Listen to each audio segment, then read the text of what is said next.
내가 뭔데 날 그런 눈으로 쳐다봐. 사무실의 공기를 찢는 듯한 박진만 부장의 고함이었다. 그의 날카로운 목소리는 모든 직원들의 키보드 소리를 순간적으로 멈추게 만들었다.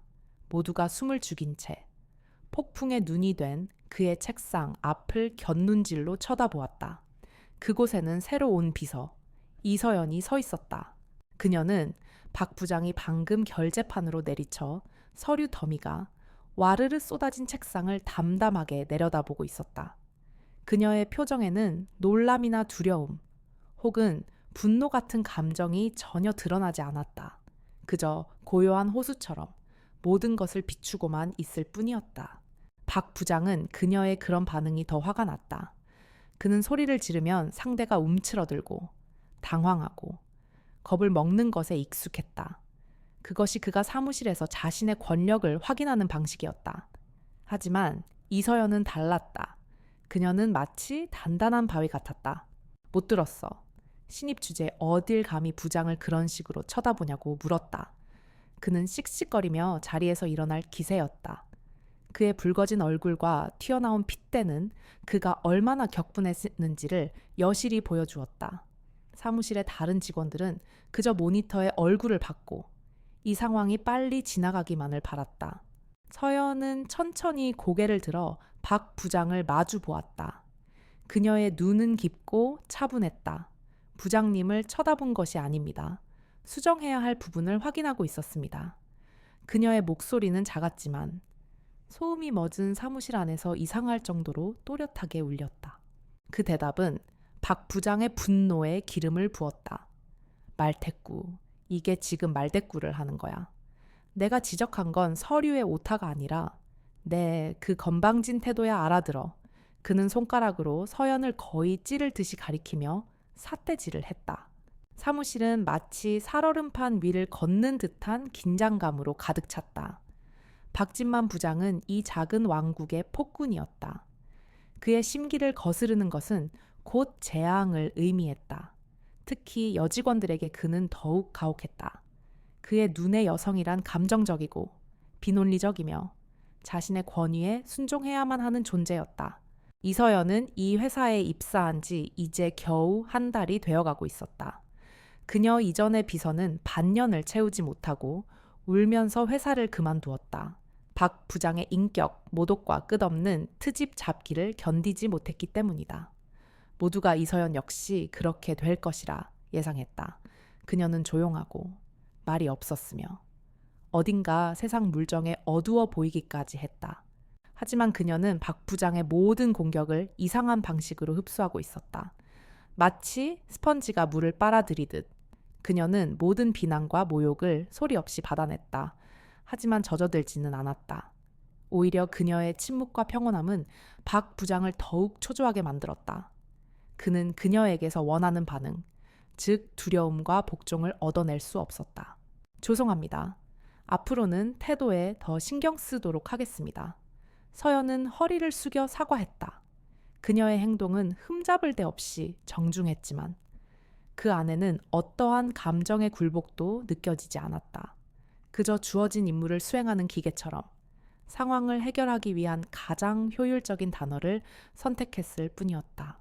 박 부장은 할 말을 잃고 잠시 그녀를 노려보았다. 그는 마치 두꺼운 방탄 유리를 주먹으로 치는 듯한 무력감을 느꼈다.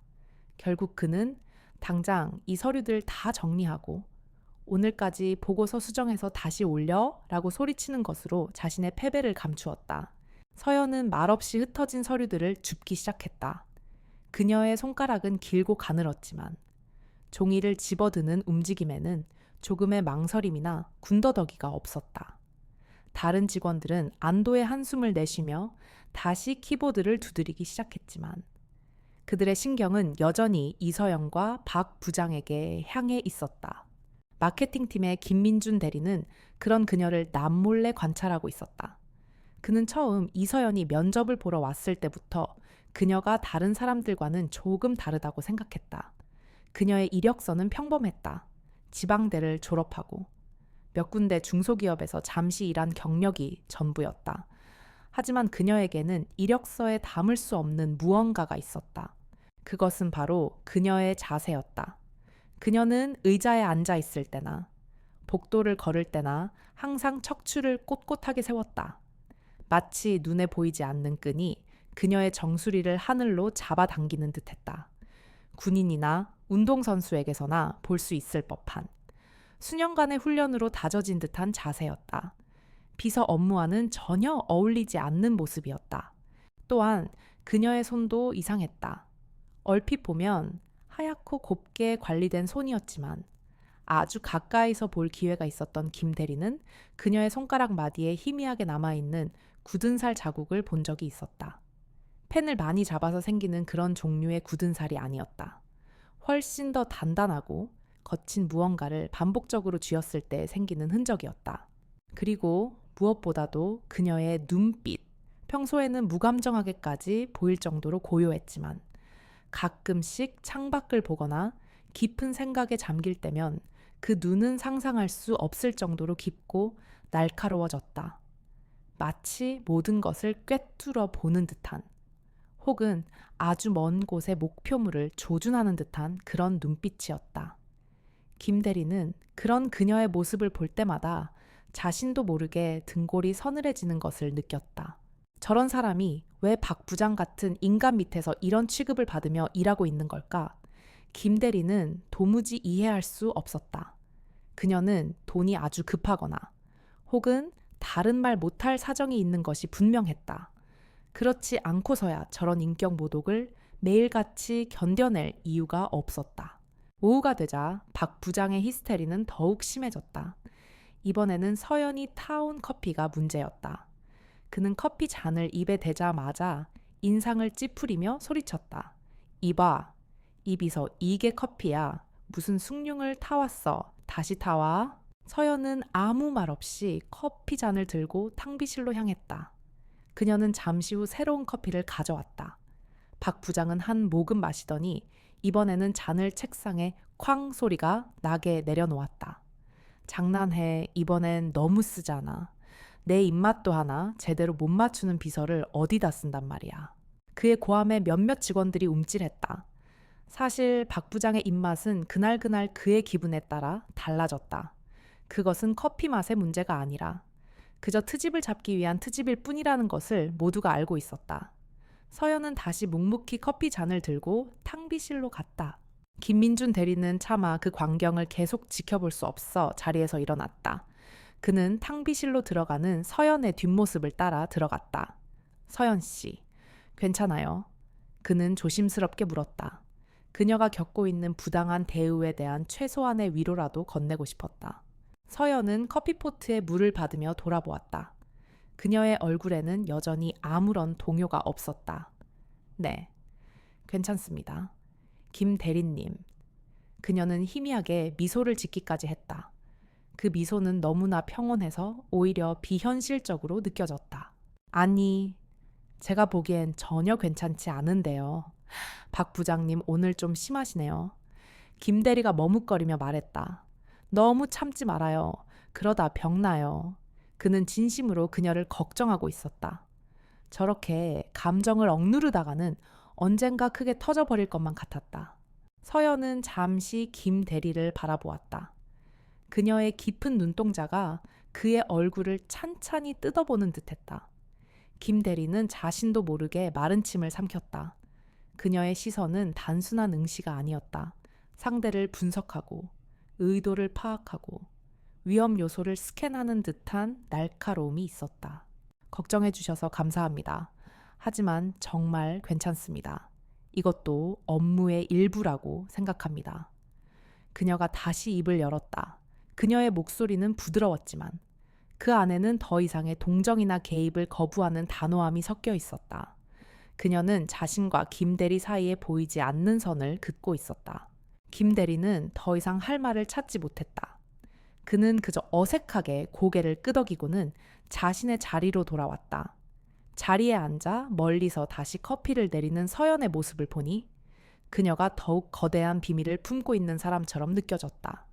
그녀는 폭풍 속에서도 흔들리지 않는 등대 같았다. 세 번째 커피를 가져다 주자 박 부장은 마침내 만족한 듯 아무 말 없이 커피를 마셨다. 하지만 그의 괴롭힘은 거기서 끝나지 않았다. 그는 오후 내내 사소한 오타, 문장의 뉘앙스, 심지어는 파일 이름의 밑줄 하나까지 트집을 잡으며 서연을 괴롭혔다. 그의 행동은 단순히 비서의 업무 능력을 평가하는 수준을 넘어섰다. 그것은 한 인간의 자존감을 짓밟고 정신적으로 완전히 지배하려는 악의적인 괴롭힘이었다. 그는 서연이 무너지기를, 울면서 빌기를, 혹은 분노하며 대들기를 바랐다. 그래야만 자신의 권력이 입증되는 것이었다. 하지만 서연은 그의 의도대로 움직여주지 않았다. 그녀는 마치 고도로 훈련된 병사처럼 적의 모든 공격을 최소한의 움직임으로 방어하고 자신의 감정은 철저히 통제했다. 그녀의 이런 반응은 박 부장의 가학적인 쾌감을 꺾어버렸고 그를 더욱 미치게 만들었다. 퇴근 시간이 가까워졌을 때 박 부장은 마지막 발악처럼 모든 팀원들을 회의실로 소집했다. 그는 다짜고짜 서연이 정리한 분기별 실적 보고서를 스크린에 띄웠다. 그리고는 마치 먹이를 발견한 하이에나처럼 보고서의 문제점들을 지적하기 시작했다. 이 그래프는 가독성이 떨어지고, 이 문장은 논리적 비약이 심하고, 이 데이터는 출처가 불분명해 이 비서. 이런 걸 보고서라고 올린 거야. 우리 회사가 학교 동아리인 줄 알아. 그의 목소리는 회의실 전체를 쩌렁쩌렁 울렸다. 모든 팀원들의 시선이 서연에게로 향했다. 몇몇은 동정의 눈빛을, 몇몇은 너도 이제 끝이구나 하는 체념의 눈빛을 보냈다. 이런 공개적인 망신은 그 누구도 견디기 힘든 일이었다. 특히 사회초년생에게는 치명적인 상처가 될 수 있었다. 모두가 서연이 고개를 숙이고 죄송하다고 반복하거나 혹은 당황해서 어쩔 줄 몰라 할 것이라고 예상했다. 하지만 서연은 자리에서 조용히 일어났다. 그녀는 박 부장을 향해 말하는 대신 회의실에 있는 모든 사람들을 향해 입을 열었다. 죄송하지만 부장님께서 지적하신 부분에 대해 몇 가지 설명을 드려도 되겠습니까? 그녀의 목소리는 차분하고 논리 정연했다. 첫 번째 그래프의 가독성 문제는 지난 분기와의 비교를 명확히 하기 위해 의도적으로 축의 단위를 조정한 것입니다. 관련 데이터는 보고서 3페이지 하단에 첨부되어 있습니다. 그녀는 레이저 포인터를 들어 스크린을 정확히 가리켰다. 두 번째로 지적하신 문장의 논리적 비약은 사실 업계 동향 보고서에 명시된 예측을 인용한 것입니다. 해당 보고서의 출처 역시 각 주에 명기해 두었습니다. 마지막으로 데이터의 출처는 저희 회사의 내부 ERP 시스템에서 추출한 원본 데이터이며 부장님의 지시에 따라 영업 1팀의 최 과장님께 직접 확인까지 받은 내용입니다. 그녀의 설명은 막힘이 없었다. 그녀는 모든 비난에 대해 감정이 아닌 사실과 데이터로 대응했다. 회의실에는 정적이 흘렀다. 박 부장의 얼굴은 처음에는 붉어졌다가 점차 하얗게 질려갔다. 그는 서연이 이렇게 조목조목 반박하리라고는 상상도 못했다. 그는 그녀가 그저 순종적인 인형일 것이라고 생각했다. 하지만 그녀는 날카로운 논리와 완벽한 준비성을 갖춘 전문가였다. 결과적으로 박 부장의 공개적인 질책은 오히려 그의 무능함과 준비 부족만을 드러낸 셈이 되었다. 그는 서연이 정리한 보고서를 제대로 읽어보지도 않고 그저 흠집을 잡기 위해 혈안이 되어 있었던 것이다. 팀원들은 애써 표정을 감추었지만 그들의 눈빛에서는 박 부장에 대한 경멸과 서연에 대한 놀라움이 동시에 읽혔다. 그래도 보고서라는 건 누가 봐도 이해하기 쉽게 만들어야 하는 거야. 다음부터는 좀 더 신경 쓰도록 해. 박 부장은 궁색한 변명을 늘어놓으며 서둘러 회의를 마쳤다. 그는 서연의 얼굴을 마주볼 용기가 없어 황급히 회의실을 빠져나갔다. 그날 이후 사무실의 분위기는 미묘하게 바뀌었다. 직원들은 더 이상 이서연을 그저 불쌍한 신입 비서로만 보지 않았다. 그들은 그녀를 다시 보기 시작했다. 그녀의 침묵이 무능함이 아니라 불필요한 감정 소모를 피하는 효율적인 방식이라는 것을 깨달았다. 그녀의 순종적인 태도가 비굴함이 아니라 목표를 위한 전략적인 인내일지도 모른다는 생각을 하기 시작했다. 하지만 박 부장의 괴롭힘이 줄어든 것은 아니었다. 오히려 공개적으로 망신을 당한 이후 그의 집착은 더욱 심해졌다. 그는 더 이상 서연의 업무 능력을 공격할 수 없게 되자 더욱 치졸하고 개인적인 방식으로 그녀를 괴롭히기 시작했다. 그는 서연의 옷차림을 지적하고 그녀의 말투를 흉내내며 비웃고 심지어는 회식 자리에서 억지로 술을 따르게 하는 등 인격적으로 모욕을 주려고 애썼다. 그는 어떻게든 그녀의 평정심을 깨뜨리고 그녀의 가면을 벗겨내고 싶어 했다. 그는 그녀의 안에 숨겨진 무언가가 자신을 위협한다고 본능적으로 느끼고 있었다. 서연은 여전히 모든 것을 견뎌냈다. 그녀는 마치 깊은 바다와 같았다. 수면 위로 아무리 거센 바람이 불고 파도가 쳐도 그 깊은 속은 언제나 고요하고 평온했다. 그녀는 무언가를 기다리고 있는 것 같았다. 혹은 무언가를 관찰하고 있는 것 같았다. 어느 날 저녁, 모두가 퇴근하고 서연 혼자 사무실에 남아 야근을 하고 있었다. 그녀는 박 부장이 던져주고 간 산더미 같은 서류들을 기계처럼 정리하고 있었다. 그때 그녀의 개인 휴대폰이 짧게 진동했다. 발신인이 없는 암호화된 메시지였다. 대상, 자금 압박 심화, 외부 채무 다수 확인, 비자빈 지점 접촉 흔적 포착.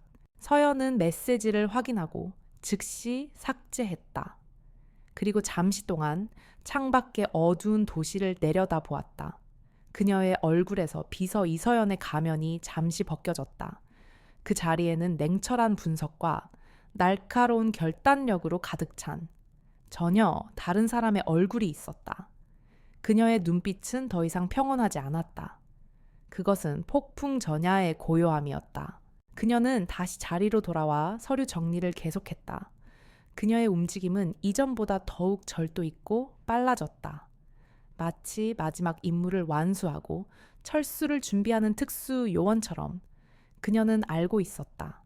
이 지루하고 소모적인 잠입의 시간도 이제 거의 끝나가고 있다는 것을, 그리고 곧 모든 것을 제자리로 돌려놓을 시간이 올 것이라는 것을 박진만 부장은 아직 자신의 비서가 어떤 사람인지, 그리고 자신이 어떤 운명을 맞이하게 될지 전혀 알지 못했다. 다음 날 아침, 박진만 부장은 자신의 사무실에서 굳은 얼굴로 통화하고 있었다. 유리벽 너머로 그의 모습이 보였지만 직원들은 감히 그쪽을 쳐다보지 못했다. 그의 언성이 조금씩 높아지고 있었기 때문이다. 어제 회의실에서 공개적으로 망신을 당한 이후 그는 시한폭탄처럼 아슬아슬한 상태를 유지하고 있었다. 그러니까 이번 주까지만 시간을 좀 더 주시면 안 되겠습니까, 예, 사장님. 제가 지금 어떻게든 자금을 마련하고 있습니다. 정말입니다. 박 부장의 목소리에는 평소의 오만함 대신 비굴함이 묻어났다. 그는 고개를 연신 조아리며 전화기 너머의 상대를 설득하려 애썼다. 하지만 상대방의 반응은 냉담한 듯했다. 박 부장의 얼굴이 점차 창백해졌다. 아니, 그건 약속이랑 다르지 않습니까? 이자만 제때 내면 원금은... 예, 말이 다르다니요? 사장님, 여보세요, 여보세요? 그는 수화기에 대고 몇 번 더 소리쳤지만 전화는 이미 끊긴 후였다. 뚜두두 하는 단절음만이 그의 귀에 울렸다. 박 부장은 전화기를 거의 부서져라 내려놓았다. 그의 입에는 식은땀이 송골송골 맺혀 있었다. 그는 의자에 깊숙이 몸을 파묻고 거친 숨을 몰아쉬었다. 사채업자들의 목소리가 귓가에 맴도는 듯했다. 이번 주까지 해결 못하면 사무실로 찾아가서 다 뒤집어 엎을 줄 알아. 그는 막다른 골목에 몰린 쥐와 같았다. 회사의 공금을 몰래 빼돌려 투자했지만 결과는 처참했다. 손실을 메꾸기 위해 손을 댄 사채는 눈덩이처럼 불어나 이제는 감당할 수 없는 수준에 이르렀다. 그의 머릿속은 온통 돈을 구해야 한다는 생각뿐이었지만 방법이 보이지 않았다. 그 순간 그의 시야에 유리벽 너머로 묵묵히 자신의 업무를 처리하고 있는 이서연의 모습이 들어왔다. 그녀는 어제 그를 공개적으로 망신 준 장본인이었다. 그녀의 평온한 얼굴, 흐트러짐 없는 자세, 모든 것이 그의 신경을 거슬렀다. 세상이 무너지고 있는 자신과 달리 그녀는 너무나도 평온해 보였다. 분노가 치밀어 올랐다. 자신의 무력함과 비참함을 인정하고 싶지 않았던 그는 가장 손쉬운 대상에게 그 화를 돌리기로 마음먹었다. 그는 자리에서 벌떡 일어나 사무실 문을 거칠게 열어젖혔다. 이 비서, 그의 고함에 모든 직원들의 어깨가 움츠러들었다. 서연은 키보드를 치던 손을 멈추고 조용히 고개를 들었다. 네, 부장님. 그녀의 목소리는 여전히 기계처럼 평온했다. 박 부장은 성큼성큼 그녀에게 다가가 서류철 하나를 그녀의 책상 위에 집어 던졌다. 쾅 하는 소리가 사무실을 울렸다. 이게 뭐야? 그가 으르렁거렸다. 내가 지난 5년간의 모든 고객 명단을 거래액 순서가 아니라 고객사 대표의 이름 가나다 순으로 오늘 오찬 전까지 정리해오라고 했을 텐데 그것은 어젯밤 그가 퇴근 직전 서연에게 던져준 부당한 지시였다. 사실 그것은 거의 불가능에 가까운 작업이었다. 5년간의 데이터를 전부 뒤져서 수천 명의 고객 정보를 일일이 확인하고 대표자 이름을 찾아 가나다 순으로 재정렬하는 것은 물리적으로 최소 하루 이상이 걸리는 일이었다. 그는 당연히 그녀가 못 해낼 것이라고. 그래서 아침부터 흠씬 깨주리라 생각하고 있었다. 하지만 서연은 당황하는 기색 없이 자신의 모니터 옆에 가지런히 놓여있던 두꺼운 보고서를 들어 그에게 내밀었다. 여기 있습니다. 부장님, 지시하신 대로 모두 정리해 두었습니다. 그녀의 말에 박 부장은 순간 할 말을 잃었다. 그는 믿을 수 없다는 표정으로 보고서를 빼앗듯이 받아들었다. 그는 페이지를 빠르게 넘겨보았다. 정말이었다. 수천 개의 고객사 명단이 대표자의 이름에 따라 가부터 하까지 완벽하게 정렬되어 있었다. 옷 하나 누락도 찾아볼 수 없었다. 완벽한 결과물이었다. 이걸 정말 하룻밤 사이에 다 했다고 그는 더듬거리며 물었다. 그의 계획은 시작부터 어그러졌다. 그는 서연의 무능함을 질책하며 자신의 스트레스를 풀고 싶었지만 그녀는 그의 예상을 뛰어넘는 능력으로 그를 압도해버렸다. 서연은 담담하게 대답했다. 네, 어젯밤 남아서 마무리했습니다. 그녀는 자신이 ERP 시스템의 데이터베이스에 직접 접근해 간단한 매크로와 함수를 이용해 몇 시간 만에 작업을 끝냈다는 사실을 굳이 설명하지 않았다. 그녀의 컴퓨터 활용 능력은 일반적인 비서의 수준을 아득히 뛰어넘었다. 박 부장은 분했지만 결과물 자체에는 트집을 잡을 수가 없었다. 그는 씩씩거리며 다른 공격거리를 찾기 시작했다. 흥시간만 많으면 개나 소나 다 하는 일이야. 중요한 건 속도가 아니라 질이라고. 내가 시킨 건 그냥 나열하라는 게 아니었잖아. 그는 보고서에 아무 페이지나 펼쳐 손가락으로 가리켰다. 여기 이 회사는 왜 거래가 중단됐는지, 그 사유를 옆에다 적어놨어야지. 이런 식으로 반쪽짜리 보고서를 만들면 내가 일일이 다 찾아봐야 하잖아. 머리는 장식으로 달고 다녀. 그것은 명백한 생트집이었다. 그는 어제 그런 지시를 한 적이 없었다. 김민준 대리를 비롯한 다른 직원들은 모두 그 사실을 알고 있었지만 누구 하나 감히 나서서 말하지 못했다. 모두가 박 부장의 광기가 어디까지 이어질지 숨죽여 지켜볼 뿐이었다. 죄송합니다. 제가 미처 생각하지 못했습니다. 다시 수정하겠습니다. 서연은 이번에도 변명 없이 자신의 잘못으로 돌렸다.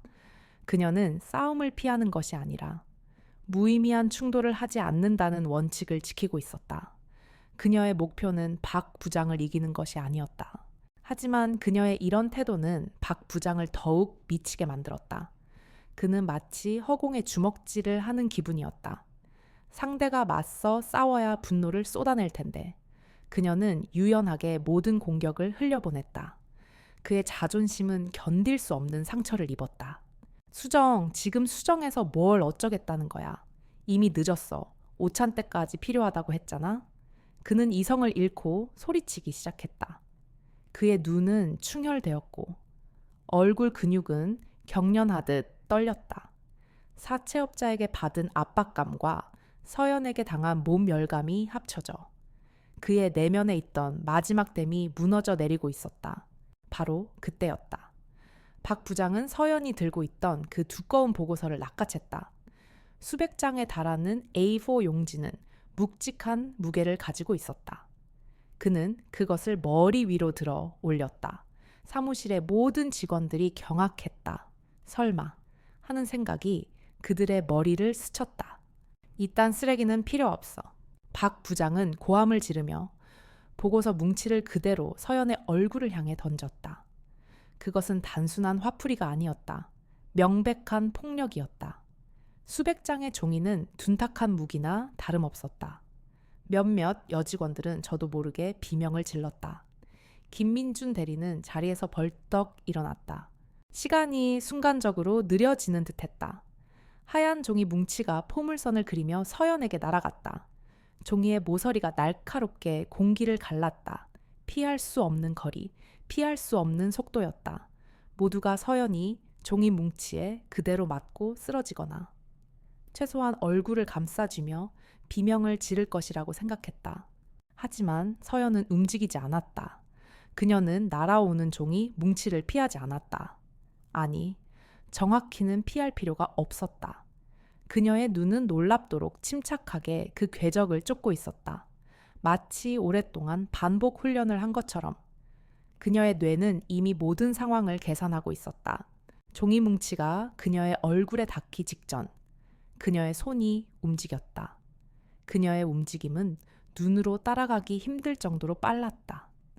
번개 같다는 표현도 부족했다. 오른손이 위로 솟구쳐 종이 뭉치의 앞부분을 막아섰고 동시에 왼손이 아래를 부드럽게 받쳤다. 피윽, 둔탁하지만 날카로운 소리가 사무실에 울렸다. 예상했던 종이가 흩날리는 소리나 사람이 맞는 끔찍한 소리가 아니었다. 마치 잘 훈련된 야구 포수가 강속구를 완벽하게 포구했을 때 나는 그런 소리였다. 사무실에는 절대적인 정적이 흘렀다. 모든 소음이 사라지고 시간마저 멈춘 듯했다. 직원들은 모두 입을 벌린 채 눈앞의 광경을 믿을 수 없다는 듯이 바라보고 있었다. 이서연은 그 자리에 꼿꼿이 서 있었다. 그녀의 두 손에는 방금 박 부장이 던진 수백 장의 보고서가 단 한 장의 흐트러짐도 없이 완벽하게 잡혀 있었다. 마치 처음부터 그녀의 손에 들려 있었던 것처럼. 바닥에 떨어진 종이는 단 한 장도 없었다. 그녀는 천천히 보고서를 내려 자신의 가슴께에 가져왔다. 그리고는 고개를 들어 박 부장을 바라보았다. 그녀의 얼굴에서는 평소의 무감정한 표정이 사라져 있었다. 그 자리에는 얼음장처럼 차갑고 강철처럼 단단한 무언가가 자리 잡고 있었다. 그녀의 눈빛은 더 이상 비서의 것이 아니었다. 그것은 적의 심장을 꿰뚫어 보는 저격수의 눈빛이었고 일격의 상대를 제압하는 특수요원의 눈빛이었다. 그 눈빛에 담긴 압도적인 기세에 박 부장은 자신도 모르게 뒷걸음질 쳤다. 그는 방금 자신이 던진 것이 종이 뭉치가 아니라 잠자는 사자의 코털을 건드린 것임을 깨달았다. 박 부장은 온몸의 피가 차갑게 식는 것을 느꼈다. 공포가 그의 분노를 집어삼켰다. 그는 뭐라고 말해야 할지 몰라 입만 벙긋거렸다. 그의 머릿속은 새하얗게 비어버렸다. 저 여자는 대체 뭐지? 방금 그 움직임은 뭐였지?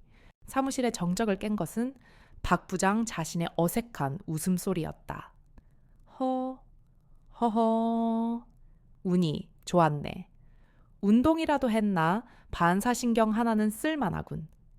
그는 애써 태연한 척하며 상황을 수습하려 했다. 자신의 행동이 얼마나 비겁하고 멍청했는지를 인정하고 싶지 않았다. 그는 그녀의 놀라운 능력을 그저 운과 반사신경으로 치부해버렸다. 그는 더 이상 서연의 얼굴을 마주할 자신이 없었다. 나가봐, 어서. 그는 거의 비명에 가깝게 소리치며 자신의 사무실로 도망치듯 들어가 문을 쾅 닫아버렸다. 서연은 잠시 닫힌 문을 응시했다. 그녀의 눈빛이 다시 평소의 고요함으로 돌아왔다. 그녀는 아무 일도 없었다는 듯. 자신이 잡은 보고서를 가지런히 정리해 책상 위에 올려놓았다. 그리고는 다시 자리에 앉아 자신의 업무를 시작했다. 하지만 사무실의 공기는 이전과 완전히 달라져 있었다. 직원들은 더 이상 키보드를 두드리지 못했다. 그들은 모두 충격과 혼란에 빠진 눈으로 서연의 뒷모습을 쳐다보았다. 방금 일어난 일은 그들의 상식으로는 도저히 이해할 수 없는 현상이었다. 특히 김민준 대리는 온몸에 소름이 돋는 것을 느꼈다. 그는 확신했다. 방금 그녀가 보여준 것은 단순한 반사신경이 아니었다. 그것은 수만 번의 반복 훈련을 통해 몸에 각인된 살상과 제압을 위한 기술의 일부였다. 그녀가 종이 뭉치를 잡는 모습은 마치 날아오는 수리검을 잡아채는 닌자처럼 보였다. 그는 이제 그녀를 다른 눈으로 보게 되었다. 그녀는 더 이상 비밀을 가진 평범한 직장인이 아니었다. 그녀는 자신의 정체를 숨기고 있는 무시무시한 능력을 가진 존재였다. 그가 가진 의무는 그녀가 무언가를 숨기고 있을까가 아니라 그녀의 정체는 대체 무엇이며 왜 이런 곳에 있는 것일까로 바뀌었다. 그리고 그는 불길한 예감에 휩싸였다. 이 사무실에 곧 엄청난 폭풍이 몰아칠 것 같다는 예감이었다. 오전에 소동이 지나간 사무실에는 어색하고 무거운 침묵이 감돌았다. 직원들은 모두 자신의 모니터에 시선을 고정한 채 기계적으로 마우스를 클릭하고 키보드를 두드렸다. 하지만 그들의 신경은 온통 유리 벽 너머 굳게 닫힌 박진만 부장의 사무실 문과 아무 일도 없었다는 듯 묵묵히 자리를 지키고 있는 이서연에게 향해 있었다. 박 부장은 점심시간이 지나도록 사무실에서 나오지 않았다. 누구도 감히 그의 문을 두드릴 엄두를 내지 못했다. 그는 지금 상처 입은 맹수와 같았다. 자신의 체면과 권위가 직원들 앞에서 산산조각 났으니 언제 누구에게 그 분노의 발톱을 드러낼지 모르는 일이었다. 직원들은 삼삼오오 모여 메신저로 수군거렸다. 대화의 중심은 단연 이서연이었다. 방금 그거 봤어. 완전 영화의 한 장면 아니었어. 운동을 하긴 한 것 같은데 어떻게 종이 뭉치를 그렇게 봤지. 그때 이서연 씨 눈빛 봤어. 나 진짜 얼어버리는 줄 알았잖아. 그녀는 순식간에 사무실의 가장 큰 미스터리가 되었다. 김민준 대리는 그런 대화에 끼어들지 않았다. 그는 머릿속이 복잡했다. 그가 본 것은 단순한 운동신경의 차원을 넘어선 것이었다. 그것은 극한의 상황을 대비해 몸이 기억하는 반응이었다. 군대에서 특수훈련을 받은 동기가 비슷한 이야기를 해준 적이 있었다. 그들은 날아오는 어떤 물체든 반사적으로 막아내거나 피하도록 훈련받는다고. 그녀의 정체는 대체 무엇일까? 왜 이런 작은 회사에 들어와 박 부장 같은 사람 밑에서 모욕을 견디고 있는 걸까? 그녀의 목적은 무엇일까? 김 대리는 생각할수록 머릿속이 더 어지러워지는 것을 느꼈다. 그는 자신도 모르게 서연의 뒷모습을 힐끔거렸다. 그녀는 여전히 꼿꼿한 자세로 흐트러짐 없이 자신의 업무에 몰두하고 있었다. 바로 그 평온함이 깨진 것은 오후 3시가 조금 넘은 시각이었다. 사무실의 강화 유리문이 쾅 하는 굉음과 함께 거칠게 열렸다. 문이 벽에 부딪히는 소리에 모든 직원들이 화들짝 놀라 고개를 들었다. 그들의 시야에 문 앞에 서 있는 3명의 낯선 사내가 들어왔다. 가운데 선 남자는 곰처럼 거대한 체구를 가지고 있었다. 비싸 보이지만 어딘가 촌스러운 명품 옷을 걸친 그의 목에는 두꺼운 금목걸이가 번쩍였다. 그의 얼굴에는 험악한 인상을 더하는 칼자국이 길게 나 있었다. 그는 사무실 내부를 한번 훑어보며 경멸적인 미소를 지었다. 그의 양옆에는 누가 봐도 한패인 듯한 2명의 남자가 서 있었다. 그들은 딱 붙는 검은색 티셔츠를 입고 있었는데 옷 위로 터질 듯한 근육과 팔뚝을 가득 메운 현란한 문신이 고스란히 드러났다. 그들은 껌을 질겅질겅 씹으며 사무실 안의 직원들을 마치 동물원의 원숭이 보듯 훑어보았다. 사무실의 공기는 순식간에 얼어붙었다. 평범한 방문객이 아니었다. 그들에게서는 일반인에게서는 느낄 수 없는 위압감과 폭력의 냄새가 풍겨왔다. 키보드 소리와 전화벨 소리로 가득했던 사무실은 순식간에 숨소리조차 들리지 않는 진공 상태가 되었다. 가운데 선 거구의 남자. 마동철이 사무실 안으로 성큼성큼 들어섰다. 그의 구둣발이 대리석 바닥에 부딪히며 내는 소리가 유난히 크게 울렸다. 그는 가장 가까이에 있던 신입사원의 책상을 발로 툭 찼다. 어이! 그의 목소리는 낮고 거칠었다. 여기 사장. 박진만 어디 있어? 신입사원은 겁에 질려 얼굴이 하얗게 변했다. 그는 말을 더듬으며 간신히 박 부장의 사무실을 손가락으로 가리켰다. 마동철은 만족한 듯 고개를 끄덕이더니 부하들에게 눈짓했다. 부하 중 한 명이 다가가 박 부장의 사무실 문을 예고도 없이 활짝 열어젖혔다. 누구십니까? 사무실 안에 있던 박 부장이 놀라 소리쳤다. 하지만 그는 문 앞에 서 있는 마동철의 얼굴을 확인하자마자 사색이 되었다. 그의 입에서 나온 것은 분노가 아닌 공포에 질린 신음이었다. 사장님. 여긴 어쩐 일로. 마동철은 박 부장의 사무실로 들어가지 않았다. 대신 그는 박 부장을 향해 손가락을 까딱였다. 나와 할 얘기 있으니까. 그의 목소리에는 거역을 허용하지 않는 힘이 실려 있었다. 박 부장은 다리가 후들거리는 것을 애써 감추며 마지못해 자리에서 일어나 사무실 밖으로 나왔다. 직원들은 차마 고개를 들지 못하고 자신들의 모니터만 쳐다보고 있었다.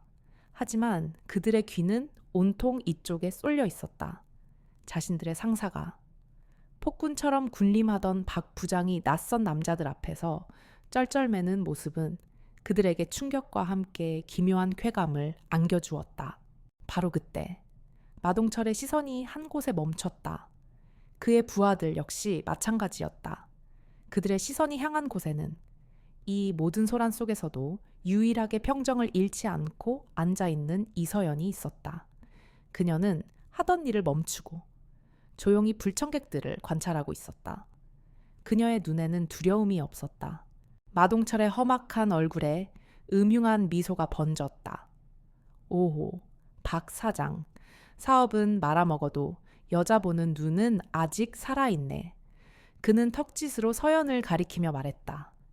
그의 목소리에는 노골적인 희롱과 경멸이 담겨 있었다. 그의 부하 중 한 명이 휘파람을 불며 서연의 책상으로 다가갔다. 그는 책상에 걸터 앉아 위에서 아래로 서연을 훑어보았다. 이야, 끝내주는데 새로 뽑았나 봐. 이런 아가씨는 얼마 주면 되나? 그는 역겨운 농담을 던지며 낄낄거렸다. 사무실의 분위기는 더욱 험악해졌다. 몇몇 여직원들은 공포와 모욕감에 얼굴을 붉혔다. 김민준 대리는 주먹을 꽉 쥐었다. 당장이라도 달려가서 저 더러운 입을 막아버리고 싶었지만 그는 그럴 수 없었다. 상대는 상식이나 법이 통하는 인간들이 아니었다. 하지만 정작 당사자인 이서연은 미동도 하지 않았다.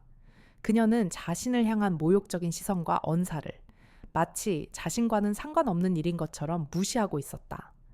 그녀의 눈은 자신에게 다가온 남자의 근육의 움직임, 무게, 중심, 그리고 혹시 숨기고 있을지 모를 무기까지 모든 것을 빠르게 스캔하고 있었다.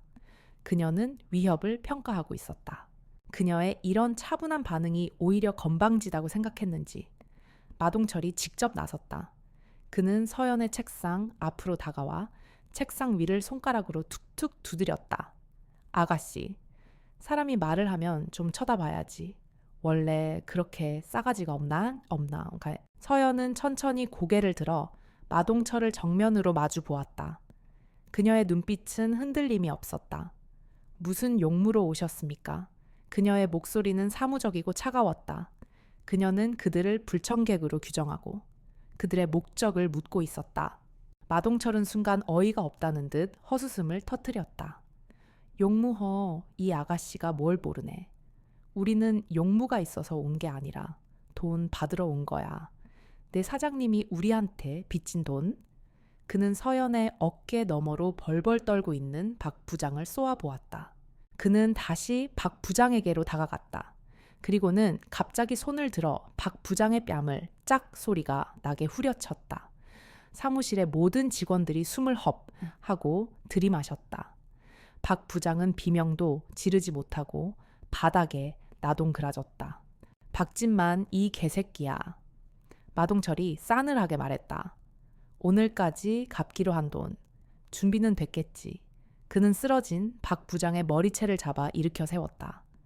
박 부장의 입가에서는 피가 흘러내리고 있었다. 죄송합니다. 사장님, 제발 며칠만 더 시간을. 마동철이 비웃었다. 내가 내 놈한테 시간을 얼마나 더 줘야 해. 네가 회사 돈 빼돌려서 주식으로 다 날려먹은 거. 내가 모를 줄 알아. 이제 더는 못 기다려. 오늘 당장 돈 내놔. 아니면 내 놈 장기라도 팔아서 받아가야겠으니까. 그들의 대화를 통해 모든 진실이 드러났다. 박 부장이 왜 그렇게 신경질적이었는지, 왜 그렇게 돈에 쪼들렸는지. 그는 회사의 공금을 횡령했고 사채까지 끌어다 쓴 것이었다. 직원들은 경악했지만 한편으로는 그가 당하는 모습에 고소함을 느끼기도 했다. 박 부장은 울며 빌기 시작했다. 한 번만 살려주십시오. 제가 어떻게든 돈을 마련하겠습니다. 제발요. 한때 사무실의 왕으로 군림하던 그의 모습은 온데간데 없었다. 그는 그저 목숨을 구걸하는 비참한 벌레에 불과했다. 마동철은 그런 그를 경멸적으로 쳐다보다가 발로 걷어차 버렸다. 시끄러워. 돈 없으면 몸으로 갚아야지. 그는 사무실을 둘러보았다. 여기 있는 컴퓨터랑 집기들. 싹 다 팔아도 이자도 안 되겠네. 이거 어쩐다. 그의 눈빛이 탐욕스럽게 번뜩였다. 그는 마치 가츠 낯이 있는 물건을 찾는 전당포 주인처럼 사무실 구석구석을 훑었다. 그의 시선은 고가의 복합기와 최신형 컴퓨터들을 지나 다시 이서연에게로 돌아왔다. 그의 입가에 다시 한번 역겨운 미소가 걸렸다. 박 사장, 돈이 없으면 돈 될 만한 다른 거라도 넘겨야 하지 않겠어. 그의 턱이 다시 한번 서연을 향했다. 그가 무슨 생각을 하고 있는지는 불보듯 뻔했다. 사무실의 공기는 이제 공포를 넘어 절망으로 치닫고 있었다. 직원들은 모두 깨달았다. 저 악마 같은 남자들이 그냥 돌아가지 않을 것이라는 것을. 그리고 그들의 다음 목표가 이 사무실에서 유일하게 저항의 기미를 보였던 이서연이 될 것이라는 것을. 김민준 대리는 자신도 모르게 자리에서 일어나려는 서연을 향해 작게 고개를 저었다. 제발, 나서지 말아요. 하지만 그의 바람은 닿지 않을 것 같았다. 마동철의 마지막 말은 사형 선고처럼 사무실의 공기 중에 울렸다. 그의 탐욕스러운 시선은 이제 노골적으로 이서연을 향하고 있었다. 그에게 그녀는 더 이상 한 명의 인간이 아니었다. 그녀는 박진만이 진 빚을 대신할 수 있는, 값을 매길 수 있는 담보물에 불과했다. 사무실의 모든 직원들은 숨을 죽였다. 공포가 그들의 목을 조르는 듯했다. 이제 상황은 단순한 채무 독촉을 넘어 끔찍한 범죄의 영역으로 넘어가고 있었다. 여직원들은 자신도 모르게 몸을 움츠렸고 남자 직원들은 무력감에 입술을 깨물었다. 김민준 대리는 심장이 차갑게 내려앉는 것을 느꼈다. 그는 이서연이 보통 사람이 아니라는 것을 직감하고 있었지만 저런 흉악한 범죄자들을 상대로 그것도 혼자서 무엇을 할 수 있을지 알 수 없었다. 오히려 그녀가 저항하다가 더 끔찍한 일을 당하게 될까봐 두려웠다. 모두가 공포에 질려 있는 그 순간 가장 예상 밖의 반응을 보인 것은 바닥에 쓰러져 있던 박진만 부장이었다. 그는 마동철의 말에서 절망이 아닌 한 줄기 희망을 발견했다. 그의 비겁한 뇌는 생존을 위한 가장 추악한 계산을 끝마친 상태였다. 그는 비틀거리며 자리에서 일어났다. 그리고는 마동철 앞으로 기어오다시피 다가와 그의 바짓가랑이를 붙잡았다. 사장님 좋으신 생각입니다. 아주 좋으신 생각이에요. 그는 마치 구세주를 만난 것처럼 열광적으로 외쳤다. 직원들은 자신의 귀를 의심했다. 자신들의 상사가 한 회사의 부장이라는 자가 지금 무슨 말을 하고 있는 것인지 이해할 수 없었다. 박 부장은 직원들의 경악스러운 시선은 아랑곳하지 않고 이서연을 손가락으로 가리키며 말을 이었다. 저 비서 데려가십시오. 마 사장님 마음에 드신다면 얼마든지 데려가셔도 좋습니다. 원래 그런 일 하라고 뽑은 겁니다. 그러니 제발 저만 좀 살려주십시오. 그의 목소리에는 애원과 함께 자신의 목숨을 부지할 수 있다는 기쁨마저 섞여 있었다. 그것은 인간이 보일 수 있는 가장 추악한 배신이었다. 그는 자신의 안위를 위해 부하 직원을, 한 명의 인간을 악마의 소굴로 밀어넣고 있었다. 그는 자신의 행동을 정당화하기 위해 서연에게 더러운 오명까지 씌웠다. 김민준 대리는 속에서 역겨움이 치밀어 오르는 것을 느꼈다. 그는 박진만이라는 인간의 밑바닥을 본 기분이었다. 다른 직원들 역시 마찬가지였다. 그들의 눈에는 더 이상 박 부장에 대한 두려움이 남아있지 않았다. 오직 벌레만도 못한 존재를 보는 듯한 깊은 경멸만이 가득했다. 마동철은 박 부장의 비굴한 모습에 만족스러운 미소를 지었다. 그는 발로 박 부장을 툭 걷어차고는 자신의 부에게 턱짓했다. 팔뚝에 용 문신을 한 덩치 큰 부하가 음흉하게 웃으며 서연에게로 걸어가기 시작했다. 남자의 발걸음은 느리고 위협적이었다. 그는 마치 사냥감을 앞에 둔 포식자처럼 주변의 공포를 즐기고 있었다. 사무실 안에 모든 사람들이 숨을 죽이고 그의 움직임을 지켜보았다. 그가 한 걸음 서연에게 다가갈수록 공포의 무게는 더욱 무겁게 모두의 어깨를 짓눌렀다. 서연은 여전히 자리에 앉아 있었다. 그녀는 다가오는 남자를, 그리고 그 뒤에서 비열하게 웃고 있는 마동철과 박 부장을 차례로 훑어보았다. 그녀의 표정은 여전히 읽을 수 없었지만 그 깊은 눈동자 속에서는 무언가 차가운 불꽃이 서서히 타오르기 시작하고 있었다. 마침내 용문신을 한 남자가 그녀의 책상 앞에 섰다. 그는 위압적으로 그녀를 내려다보며 입을 열었다. 아가씨, 들었지 내 사장님이 허락했으니 얌전히 우리랑 같이 좀 가져야겠어. 험한 꼴 보기 싫으면 말이야. 그의 입에서 풍기는 역한 담배 냄새가 서연의 코를 찔렀다. 그는 말을 마치자마자 망설임 없이 손을 뻗어 서연의 팔을 거칠게 움켜쥐었다. 그의 크고 땀에 젖은 손이 그녀의 가느다란 팔뚝을 강하게 압박했다. 바로 그 순간이었다. 넘지 말아야 할 선을 넘어버린 결정적인 순간. 찌지직! 마치 오래된 라디오의 주파수가 맞춰지듯 사무실 안의 모든 소음이 한순간에 사라지는 듯한 기묘한 감각. 남자의 손이 그녀의 피부에 닿은 그 찰나. 이서연의 세상은 모든 것이 선명해졌다. 그녀는 움직이지 않았다. 저항하지도 비명을 지르지도 않았다. 그녀는 그저 가만히 앉아 자신의 팔을 잡고 있는 남자의 손을 내려다 보았다. 마치 자신의 몸이 아닌 다른 사람의 몸에 붙어 있는 벌레를 관찰하듯 남자는 그녀가 겁을 먹고 얼어붙었다고 생각했다. 그는 승리감에 도취되어 그녀를 자리에서 끌어내려고 팔에 힘을 주었다. 하지만 이상했다. 그녀는 끌려오지 않았다. 그녀는 마치 바닥에 뿌리라도 내린 것처럼 조금도 움직이지 않았다. 그의 힘에 비해 그녀의 몸은 터무니없이 가벼웠지만 그는 마치 거대한 바위를 잡아당기는 듯한 느낌을 받았다. 남자가 당황해서 다시 한번 힘을 주려는 순간 서연이 천천히 고개를 들었다. 그녀의 얼굴을 본 남자는 자신도 모르게 팔에 힘을 풀 뻔했다. 비서 이서연의 얼굴은 거기에 없었다. 그녀의 눈에서 그동안 유지되던 최소한의 인간적인 온기가 사라져 있었다. 그 자리에는 시베리아의 동토보다 더 차갑고 날카롭게 벼려진 칼날보다 더 섬뜩한 무언가가 자리 잡고 있었다. 그것은 분노나 두려움 같은 감정이 아니었다. 모든 감정이 거세된 오직 목표와 실행만이 존재하는 극도의 집중 상태였다. 사무실의 공기가 급격하게 차가워지는 듯한 착각이 들었다. 형광등 불빛이 유난히 창백하게 느껴졌다. 서연의 팔을 잡고 있던 남자는 등줄기를 타고 식은땀이 흐르는 것을 느꼈다.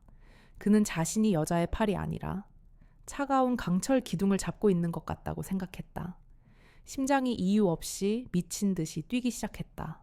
마동철 역시 그녀의 변화를 감지했다. 그는 수많은 사람들을 상대해 본 경험으로 저것이 보통 사람이 지을 수 있는 표정이 아니라는 것을 본능적으로 알았다. 저 눈빛은 죽음을 수없이 목격하고 또 직접 집행해 본 자만이 가질 수 있는 그런 종류의 것이었다. 뭐 해? 새끼야, 빨리 끌고 나와. 마동철은 자신도 모르게 느껴지는 불안감을 감추기 위해 고함을 질렀다. 그의 고함에 정신을 차린 남자가 다시 한번 서연의 팔을 잡아챘다.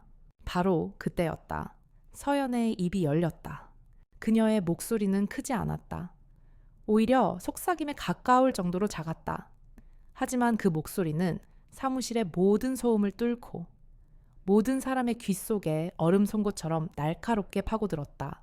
있었나와? 그것은 부탁이나 경고가 아니었다. 거역할 수 없는 절대적인 명령이었다.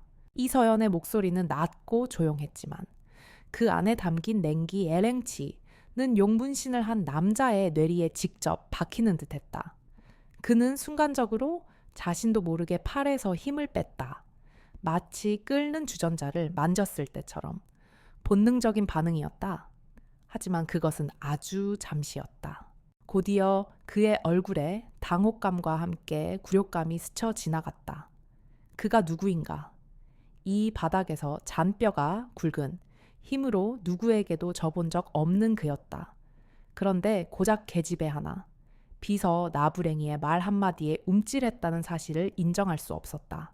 그의 얼굴이 분노로 일그러졌다.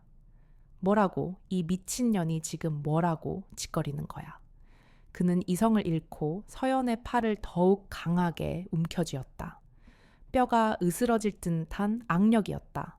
그는 고통으로 그녀의 얼굴이 일그러지는 것을 보고 싶었다. 그것만이 방금 자신이 느낀 굴욕감을 만회할 수 있는 길이었다. 조흠 말로 할 때 조용히 따라왔으면 좋았잖아. 꼭 이렇게 험한 꼴을 봐야겠어. 그가 이를 갈며 으르렁거렸다. 그는 서연을 의자에서 강제로 끌어내려 했다. 그의 거대한 몸이 앞으로 쏠리는 순간 사무실의 모든 사람들은 눈을 질끈 감았다. 이제 끔찍한 일이 벌어질 것이었다. 하지만 그들이 예상한 비명은 터져 나오지 않았다. 대신 그들의 귀에 들린 것은 남자의 입에서 터져 나온 인간의 것이라고는 믿기 힘든 고통스러운 비명이었다. 모든 것이 1초도 안 되는 짧은 순간에 일어났다. 용문신 남자의 시점에서 그는 분명히 서연의 팔을 잡아챘다. 하지만 그녀를 끌어내려는 순간 그의 손안에 있던 그녀의 팔이 마치 살아있는 뱀처럼 꿈틀거리는 것을 느꼈다. 그것은 저항하는 움직임이 아니었다. 그의 힘의 방향을 역이용하는 믿을 수 없을 정도로 정교하고 효율적인 움직임이었다. 그의 시야에서 서연의 다른 쪽 손, 자유로웠던 그녀의 왼손이 흐릿한 잔상처럼 움직였다. 그녀의 손가락이 마치 발레리나처럼 그의 손등과 손목 위를 가볍게 스쳐 지나갔다. 그리고 다음 순간 그의 세상은 온통 하얗게 변하며 극심한 고통으로 가득 찼다. 그의 손목이 불에 달군 쇠처럼 타는 듯한 통증과 함께 인간이 낼 수 없는 각도로 꺾였다. 자신의 힘이 고스란히 자신에게 돌아와 관절을 부수고 신경을 지식였다. 그의 거대한 몸은 균형을 잃고 무너져 내렸다. 그는 자신이 왜 넘어지는지, 무슨 일이 일어났는지조차 이해할 수 없었다. 김민준 대리의 눈에는 그 모든 과정이 슬로우 모션처럼 보였다. 남자가 서연의 팔을 잡아끄는 순간 서연이 앉은 의자가 살짝 회전했다. 그 회전력을 이용해 그녀는 남자의 힘을 흘려보내는 동시에 자신의 왼손으로 그의 손목을 가볍게 감아쥐었다. 그것은 공격처럼 보이지도 않았다. 마치 연인끼리 손을 잡는 것처럼 부드러운 동작이었다. 하지만 그 부드러운 움직임 직후 남자의 거구가 종이 인형처럼 힘없이 무너져 내렸다. 그는 자신의 손목을 붙잡은 채 바닥에 무릎을 꿇고 경련하듯 몸을 떨었다. 그의 입에서는 의미 없는 신음만이 새어나오고 있었다. 사무실에는 다시 한번 절대적인 침묵이 찾아왔다. 방금 전 남자의 고통스러운 비명이 메아리처럼 귓가에 맴도는 듯했다.